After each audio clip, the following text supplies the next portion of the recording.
After a 2-hour-long meeting at 10 Rajaji Marg, a final decision on Rahul Gandhi's constituency has in fact been taken. He will be retaining Rai Bareli as his constituency and Priyanka Gandhi Vadra will be contesting from Wayanad. Remember, this is a big decision that is coming from the Congress party, from Mallikarjun Kharge, who was present in the meeting. There were all the three Gandhis, Sonia Gandhi, Priyanka Gandhi, Rahul Gandhi, who were present in the meeting. KC Venugopal was also part of the meeting. This 2-hour-long meeting, after this 2-hour-long meeting, they briefed the media where they have in fact said that Rahul Gandhi will be keeping Rai Bareli as his constituency, given the fact how the people of Rai Bareli has been always been in support of Sonia Gandhi. And remember the statement that was made by Sonia Gandhi कि मैं अपने बेटे को आपको सौंप रही हूँ. So in a way, Rahul Gandhi is retaining that particular constituency. Now the question was that whichever constituency he will be leaving,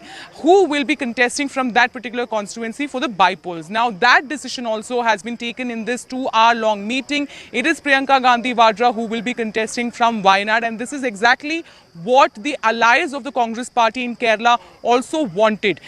When there was an India Alliance meeting that happened here on 5th of June at the same venue, the number of UDF allies that include the Muslim League and other leaders informed Rahul Gandhi that if he is planning to leave Wayanad, then Priyanka Gandhi Vadra should contest from Wayanad, because they want Junior Indira Gandhi to contest from that seat. So it seems that after much deliberation, after much discussion, a final decision has been in fact taken. Now the process, what is going to happen next? Remember, tomorrow is the last day when Rahul Gandhi has to tender his resignation from one of the constituencies. So tomorrow he will be sending his resignation as an MP from Wayanad to Lok Sabha Secretariat, and later once it is informed to the Election Commission will be notifying that there is going to be a by-poll in Wayanad. Once the notification comes, the campaign starts, the MCC comes into place. It will be interesting to see who are going to be the candidates from the BJP and the left for the Wayanad by-polls.